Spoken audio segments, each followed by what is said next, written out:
Don't move another inch, I said, my hand resting on the shotgun that leaned against the foyer wall. Outside, two men in crisp Navy uniforms stood on our porch, badges glinting under the porch light. They called themselves HOA enforcement officers, whatever that meant.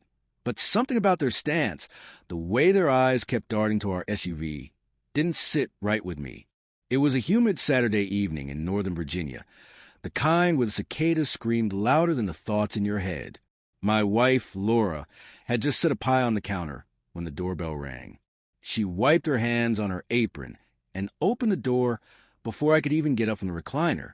"Ma'am, we need you to step outside," one of the men said.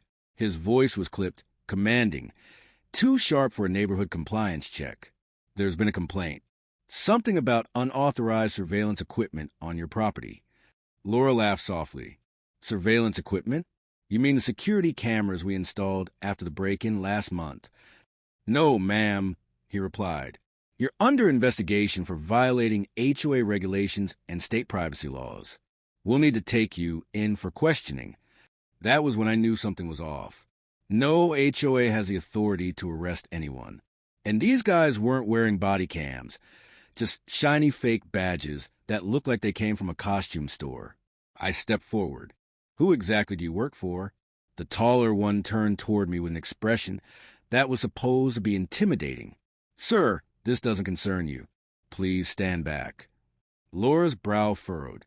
"It concerns him. This is our house." When the man reached for her arm, instinct took over. I grabbed the shotgun and racked it, the sharp click echoing through the entryway. The men froze. "Now," I said, my voice low and steady, "why don't we all take a breath and explain what's really going on here?" They exchanged a glance. For a moment, I saw hesitation, then something darker. They weren't backing off. One of them muttered into a small radio clipped to his belt. "Back up en route," he whispered. That's when Laura's face changed. Her eyes narrowed, her shoulders straightened, and for the first time in years, I saw a part of her I'd almost forgotten, a trace of the old Laura before she retired from her government work. She turned to me calmly. "John," she said, "put the gun down. They're not police, but they're trained." "How do you know that?" Her lips tightened. "Because I train people like them." I blinked. "Laura, trust me," she said, her voice low. "Go to the den and call the number on the red phone." That red phone was something I'd seen only twice before in our 23 years of marriage. It sat under a glass dome in her office, connected to God knows where. When she retired from her position at the agency, they told her to keep